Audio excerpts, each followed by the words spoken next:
नमस्कार, स्वागत है साहित्यिक झरोका चैनल पर।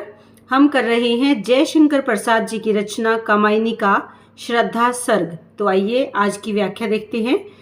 देखिए, यहाँ पर जो श्रद्धा सर्ग है, इसमें श्रद्धा समझाती है किसको? मनु को। और क्यों समझाती है? क्योंकि जब मनु श्रद्धा से मिलते हैं तो वो निराश हैं। किसके कारण? जो चारों तरफ प्रलय का वातावरण है उसके कारण मनु निराश है। ऐसे में श्रद्धा उसे समझाती है, उसे नई दिशा में आगे बढ़ने के लिए प्रेरित करती है और उसे उसके कर्तव्य करने के लिए उत्साहित करती है कि आज उसका कर्तव्य क्या बनता है। उसके प्रति उसे जागरूक करने का काम कौन करती है? श्रद्धा करती है। तो आइए देखते हैं श्रद्धा क्या कहती है। देव असफलताओं का ध्वंस प्रचुर उपकरण जुटाकर आज पड़ा है बन मानव संपत्ति, पूर्ण हो मन का चेतन राज। देखिए, यहाँ पर जो विनाश हुआ है, श्रद्धा का ये मानना है कि उस विनाश के पीछे कारण कौन है? जो देवताओं का विलासपूर्ण जीवन था, देवताओं की विलासिता, उनका भोग विलास जो बहुत ज़्यादा बढ़ गया था, उसी के कारण आज हमें चारों तरफ विनाश को देखना पड़ रहा है। वो उसी के बारे में उसे समझा रही है कि जो देवताओं की जो असफलता है, उसी के ध्वंस का परिणाम है। जो आज चारों तरफ उपकरण बिखरे पड़े हैं, इन सबको जुटाकर इकट्ठा करके मानव संपत्ति पूर्ण हो। यहाँ पर वो क्या कहना चाह रही है कि उपकरणों को इकट्ठा करके उनका हमें सही उपयोग करना चाहिए। ये उपकरण जो चारों तरफ विध्वंस या बिखरे हुए उपकरण या बिखरी हुई जो धरती है, वो किसका प्रतीक है? देवताओं की असफलता का प्रतीक है। लेकिन वो क्या कहना चाहती है? हमें इन असफलताओं से निराश नहीं होना है। इसको बन मानव संपत्ति, इसको तुम मानव की संपत्ति बनाओ। पूर्ण हो मन का चेतन राज, जिससे क्या हो? जो हमारे मन की चेतना एक ऐसा भाग जिसमें हमने ऐसे विचारों को इकट्ठा कर रखा है जो परिवर्तन का प्रतीक है। तो इस चेतन राज यानी राज्य, मन की कल्पना के अनुसार जिस राज्य का निर्माण तुम करना चाहते हो, इस विनाश से प्रेरित होकर इन बचे हुए जो उपकरण बच गए हैं या जो शेष अंश बच गए हैं, उनको तुम इकट्ठा करो। और यहाँ पर वो बताना चाहते हैं, यहाँ पर मनु को कौन कहती है? श्रद्धा कह रही है कि देव जाति के विनाश के कारण तुम्हारे अंदर जो हिंसा, विलासिता या अकर्मण्यता का भाव आ गया है, उसको तुम त्याग दो। इस विनाश से तुम प्रेरणा लो और प्रेरणा से तुम क्या करोगे? एक शक्तिशाली और सुंदर राज्य की स्थापना तुम कर पाओगे। तो यहाँ पर श्रद्धा मनु के लिए मंगल कामना करती है और उसे अपना लक्ष्य प्राप्त करने के लिए प्रेरित भी करती है।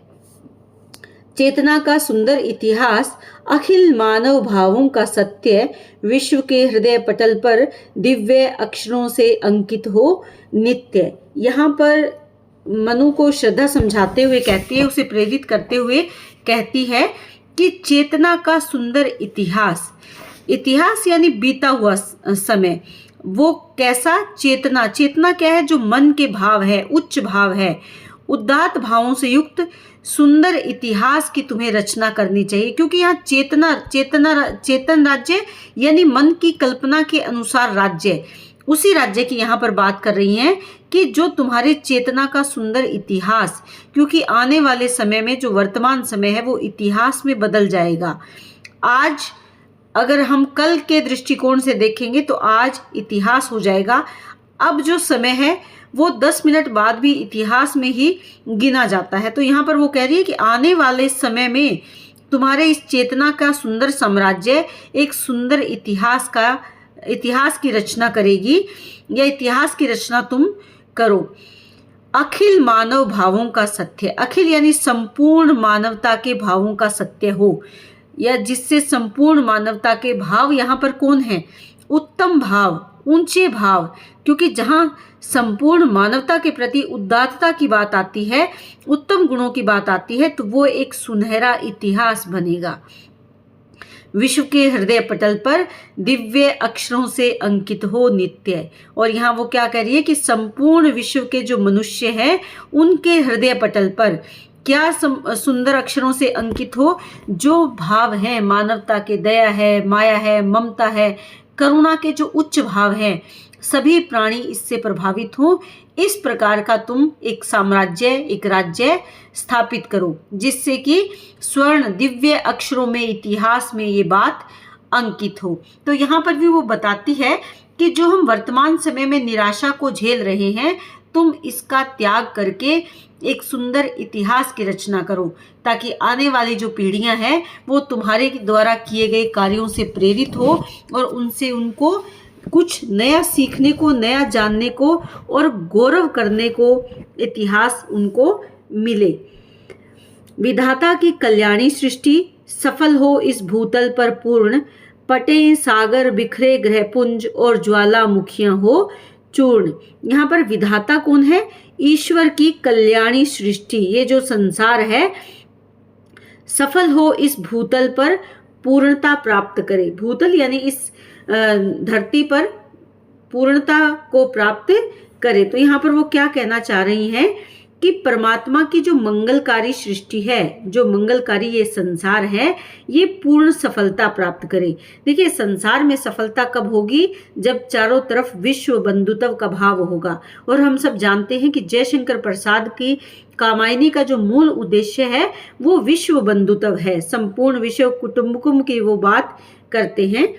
पटे सागर, यहाँ पर वो क्या कहना चाहते हैं कि जो समुद्र का भाग है वो चाहे सूख जाए, पृथ्वी के आकार भी ग्रहण क्यों ना कर लें, यानी सागर चाहे समाप्त हो जाएं, बिखर जाएं ग्रह पुंज, और ज्वालामुखियां चाहे फटने लगे, चूर्ण हो जाए, इन सब को कहने का भाव क्या है कि इस धरती पर चाहे कितनी ही प्राकृतिक आपदाएं क्यों ना आए या विपरीत परिस्थितियां उत्पन्न क्यों ना हो, लेकिन हमें रुकना नहीं है। क्या करना है? निरंतर आगे बढ़ना है और बिना किसी विघ्न की चिंता किए एक ऐसे मानवता की स्थापना करनी है, एक ऐसे संसार की स्थापना करनी है जो एक नवीन सृष्टि हो।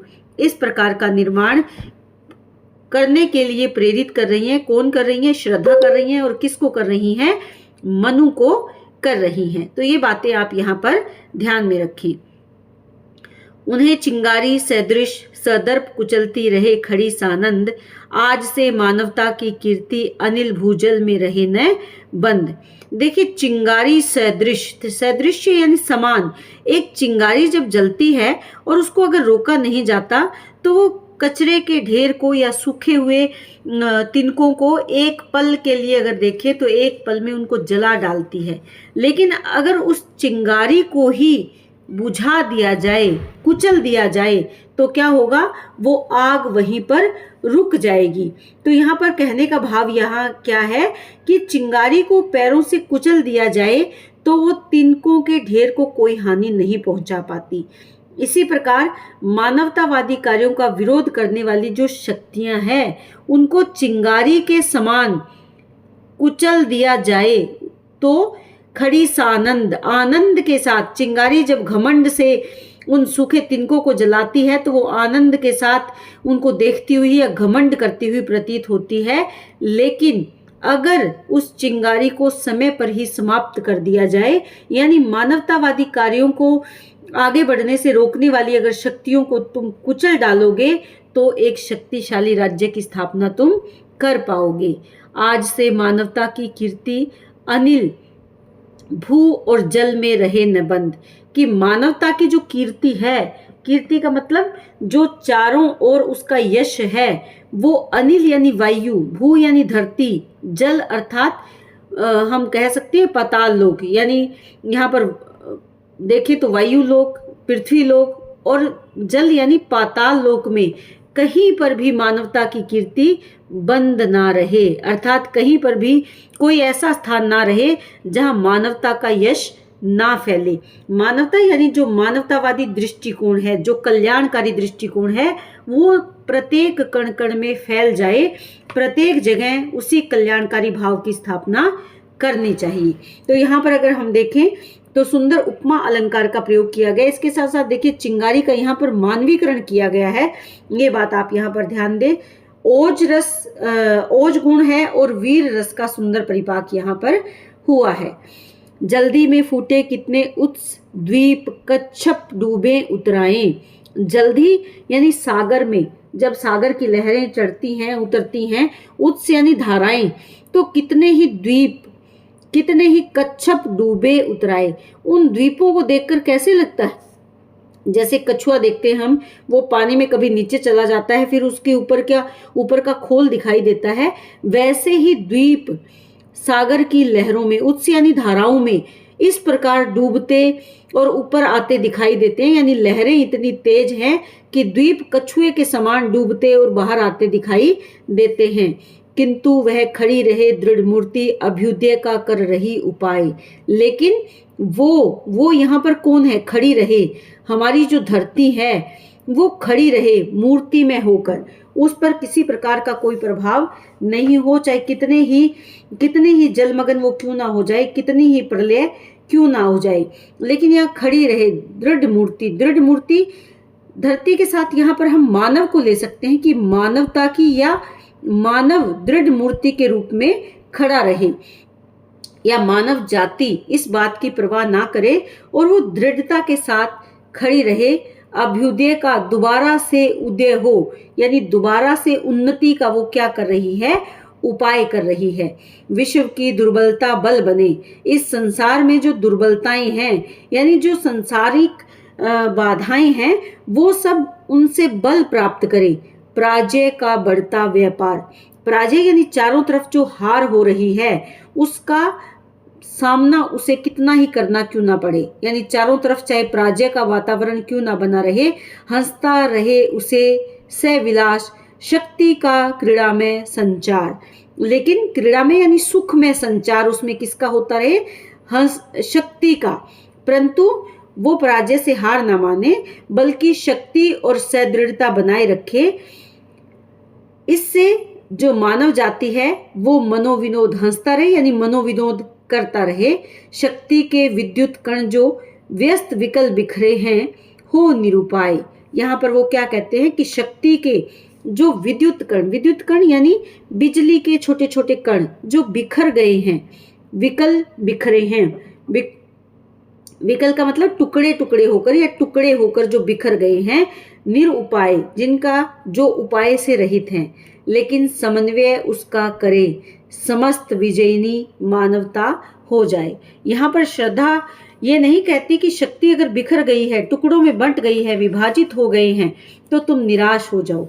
यहाँ वो ये कहती है कि चारों तरफ जो शक्ति बिखर गई है, टुकड़ों में बंट गई है, जो कण बिखरे हुए हैं, उनको यदि हम एकत्रित कर लें, इकट्ठा कर लें, तो निश्चय ही मानव जाति का हम कल्याण कर सकते हैं। समस्त मानवता विजयिनी हो सकती है, संपूर्ण मानवता यहाँ पर विजय प्राप्त कर सकती है। तो यहाँ पर कवि ने या यूं कहें कि श्रद्धा मनु को समझाते हुए कह रही है कि हमें मानवता को कल्याणकारी मार्ग पर आगे लेकर जाना है, ना कि उसके विनाश या चारों तरफ जो प्रलय का वातावरण बन गया है उसके कारण निराशा के गर्त में हमें नहीं डूबना है। अनुप्रास और रूपक अलंकार का सुंदर प्रयोग किया है। ओज गुण और वीर रस भी यहाँ पर है। तो इसी के साथ हमारा जो श्रद्धा सर्ग है उसके संपूर्ण व्याख्या हमारी आज पूरी होती है। उम्मीद करती हूँ कि ये आपके लिए उपयोगी सिद्ध होगी। बहुत बहुत धन्यवाद। इसी तरह चैनल से जुड़े रहिए।